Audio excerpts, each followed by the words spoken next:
Welcome, Timbold.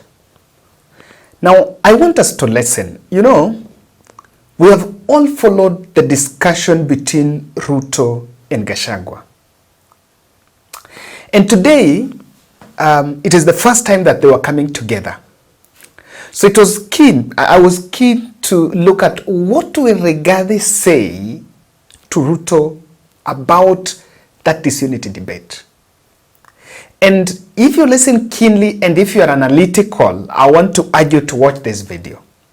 Because there is something happening and I want us to break it down. If you listen to Rigathi speaking, there are three speeches you are going to get here. And I want us to start with this statement from Rigathi when he was explaining about his understanding of unity. I agree, and I have heard my brother Moses Kuria say, asking the Wakorino church to be united. That is true, because they have unique issues to do with Wakorino.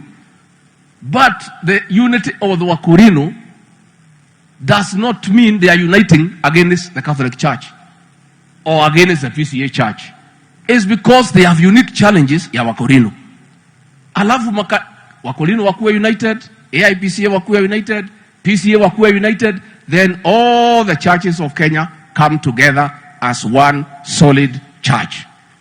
But if we have a problem within one small area, another small area, it will not work. Kwa hivyo rais, sisi tunataka tuseme, the unity we are calling for is the unity of Kenya, but we are doing it bottom up.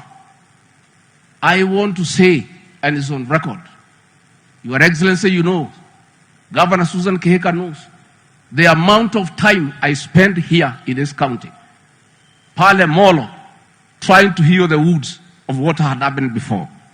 In Njoro, trying to heal the wounds and bring people together.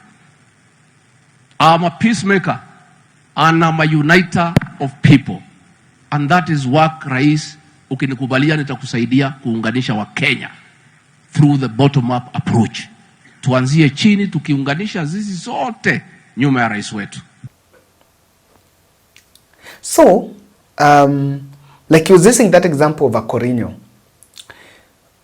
When people unite, we've even seen people from Western Kenya, MCS meeting Wetangula, the Luo also meet, the Coast are also meeting about the Mogoka, and we've seen it. And he's saying, when people meet, they meet because they have identical problems, a problem that they identify with. And so there is nothing wrong coming together. There's nothing wrong coming together to join it. But this is where Kenyans have a contention with Rigathi. And Kenyans are saying that an MCA or an NP can meet with these people down there because that is his level. But the level of the deputy president is the national image. So if he goes to do those village meetings, then he's being seen as tribal. I would want you to argue out. I want you to judge Rigathi out of 10. Just on that, that's why I wanted us to be very analytical. Is it in order for the person in the rank of the deputy president to be looking at the interest of his community? One, is it in order, or whatever Rigathi is doing should be designated to some governor in Mount Kenya or some MP in Mount Kenya? And if there is anyone in the region who is doing it, but there is also a question of, so if he's not doing it, then who else would do it? Okay? So let's get on that. Now, before we look at that, I want us to look at this tweet by Kindiki. Kindiki has been now emerging as the tweeting general, saying, for the record, not general, tweeting cabinet secretary. For the record, the executive order number 1 of 2022 and subsequent orders on organization of government designates the promotion of national cohesion and integration as one of the mandates of the Interior Ministry. Okay?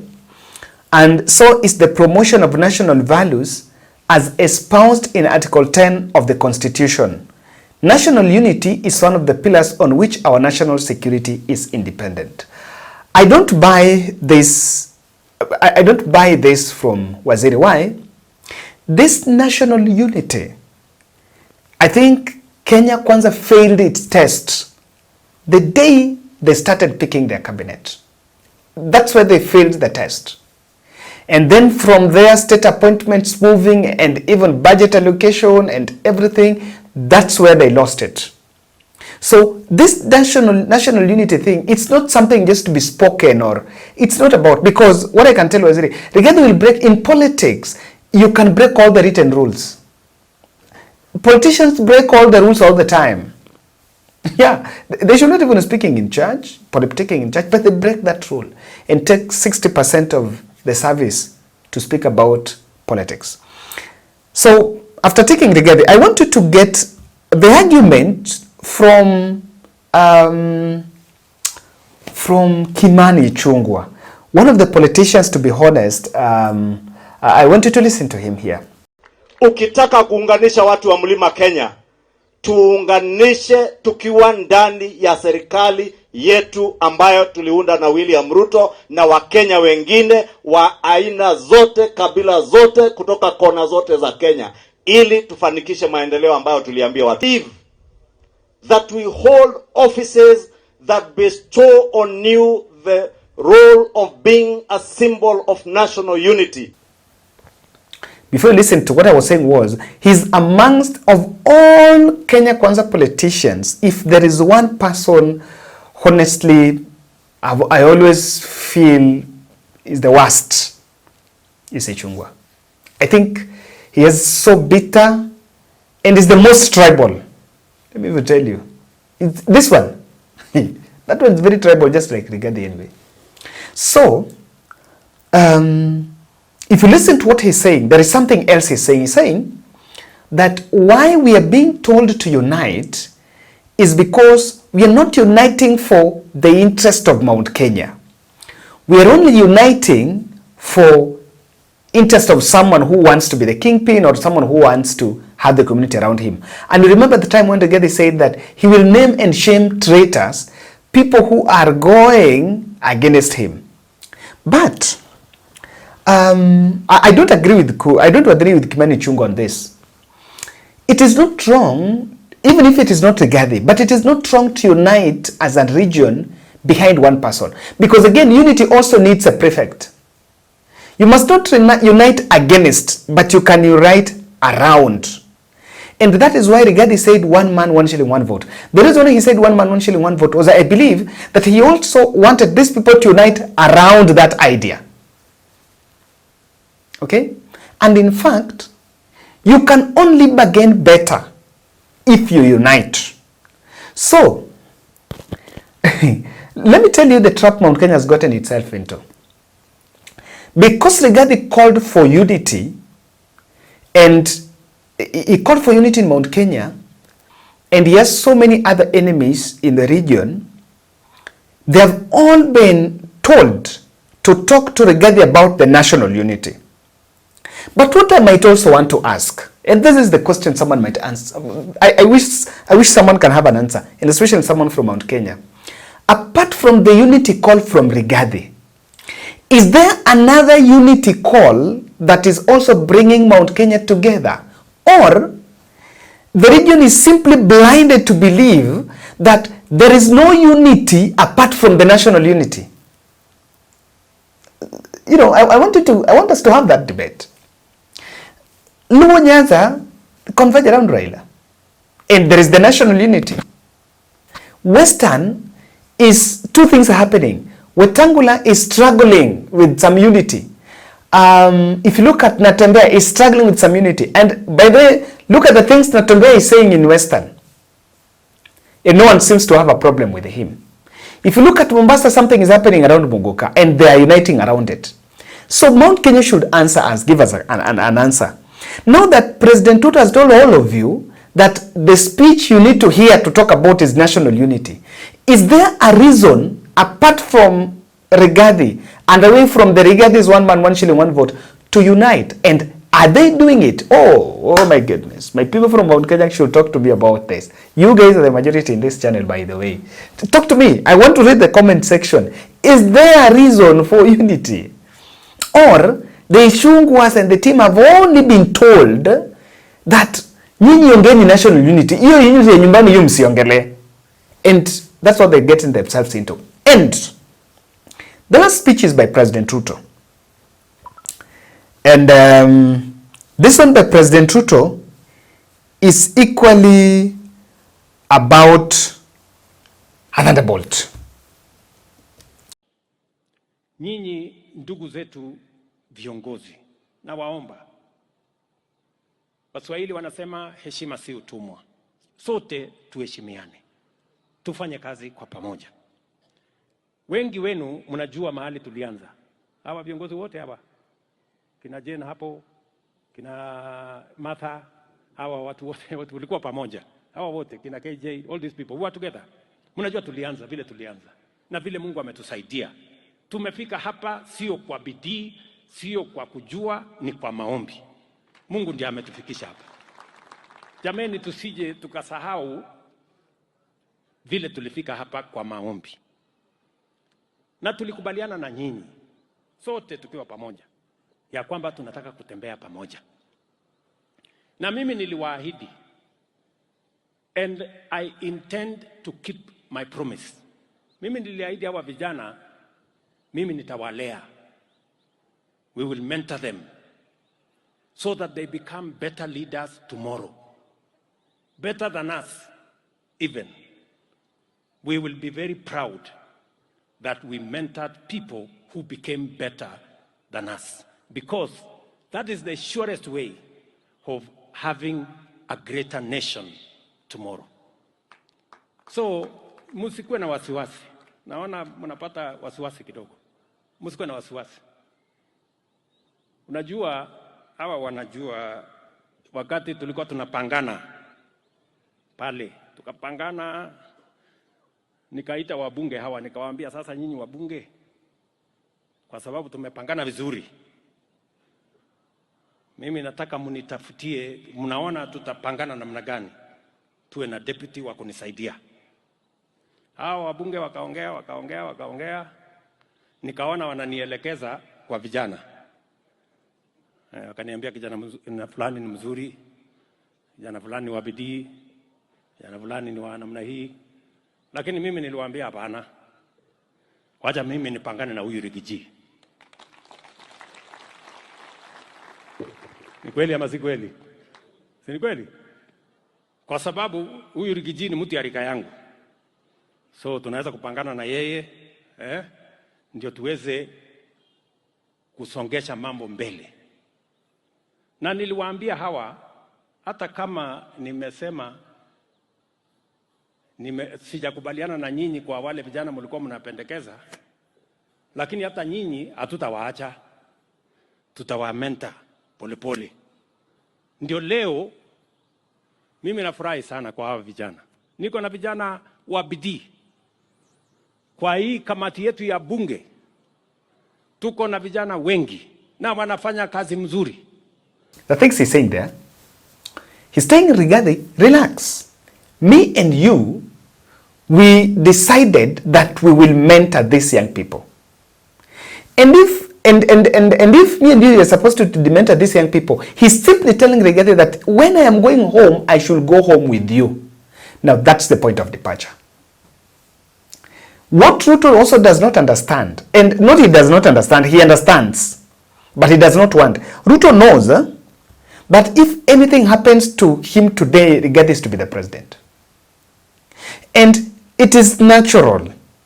The occupant of the office of the deputy president will always have presidential ambitions. Even these young people that wants to be deputy, they all want to be president.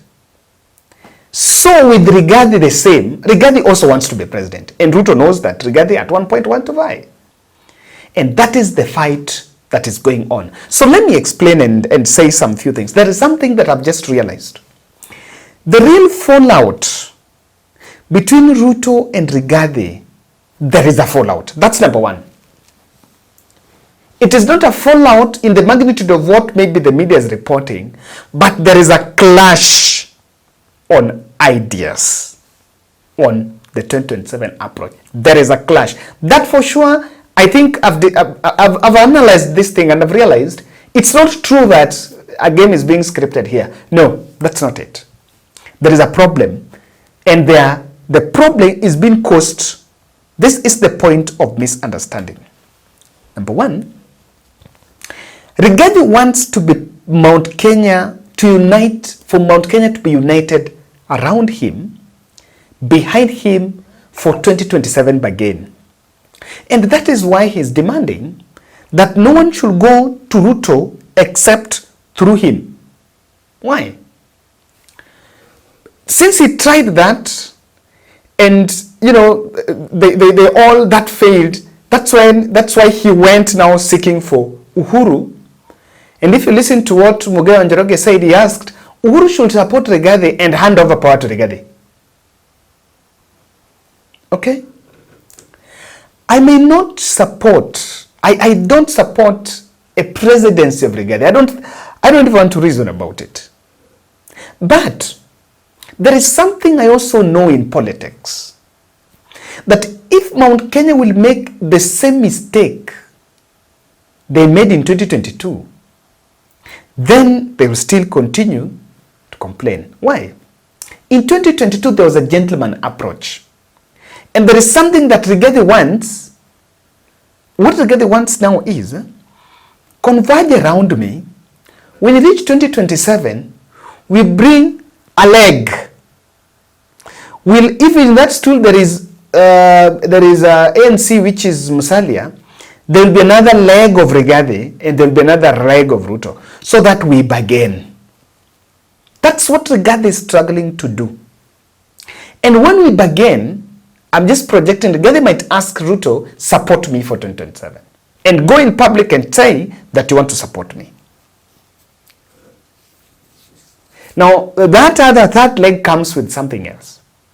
It also comes with, what is a date for us? And that is why I would want us to think. Politics is local. Rigathi said it, and we don't want to agree, but that's truth. Yes. Our politics is local, our politics is tribal. Let's not bury our heads in the sand and have that overnight baptism. We are not yet there. We still mobilize along the tribal lines. Even all these fellows making noise, they will go to their tribes. Ruto will go to Kalenjin and tell Kalenjin, I am one of your own. I don't appreciate, they don't. And so this is the point of misunderstanding, and that is what Ruto doesn't want, that akienda Mount Kenya aongea Rigathi. In fact, he doesn't want anyone. And he will be comfortable with the squabbles.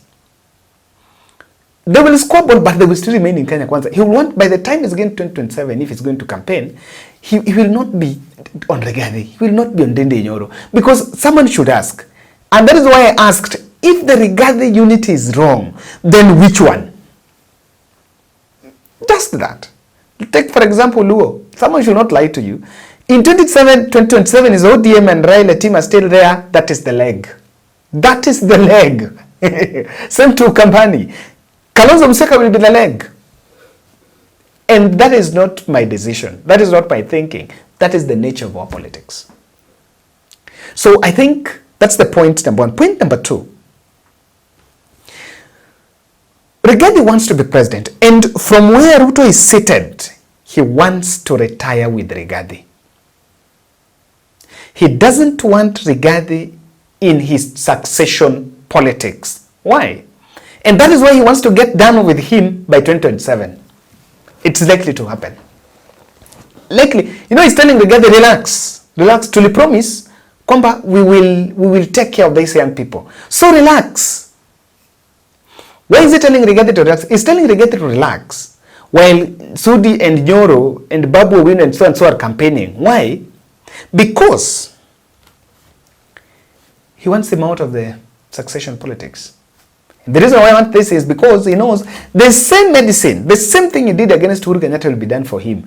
If Rigathi is re-elected with Ruto in 2027, immediately they are sworn in, Rigathi will walk out of that government and start running anti-Ruto campaign. He will beat the king, and that's the kind of... It is just that politics. It is just the 22 thing that is repeating itself here. Just that circle. We are not yet out of that circle. And you can see he is referring to Rigathi, mzee kama mimi. So we decided we want to leave. Third thing, and which is the last one, Rigathi's early campaigns are unsettling. Rigathi has been campaigning, by the way. If you look, he's been doing his own rallies. He started rallies. I don't know, some mentorship in some universities, this and that, some empowerment. Those rallies are unsettling. And that is why he's even been denied the chopper. Yes. Ogola died way back in April. Rigathi, the chopper now started somewhere mid-May. So, these early campaigns are unsettling Ruto because Rigathi would form a third leg in that 2027 and will then emerge more influential. And number two, if he is emboldened in the ground, he would most likely think about his own party. And I can tell you that Charles Keter once said that Ruto fell out with Uhuru even before 2017 general election. Ruto should not come and complain to the public after 5 years that I have not delivered because of my deputy. He has the majority in parliament. He has all the tools. If he believes Rigathi is a baggage to him, then impeach Rigathi, so that you don't come back in 2027 and complain. Otherwise, it's a bit interesting. Thank you.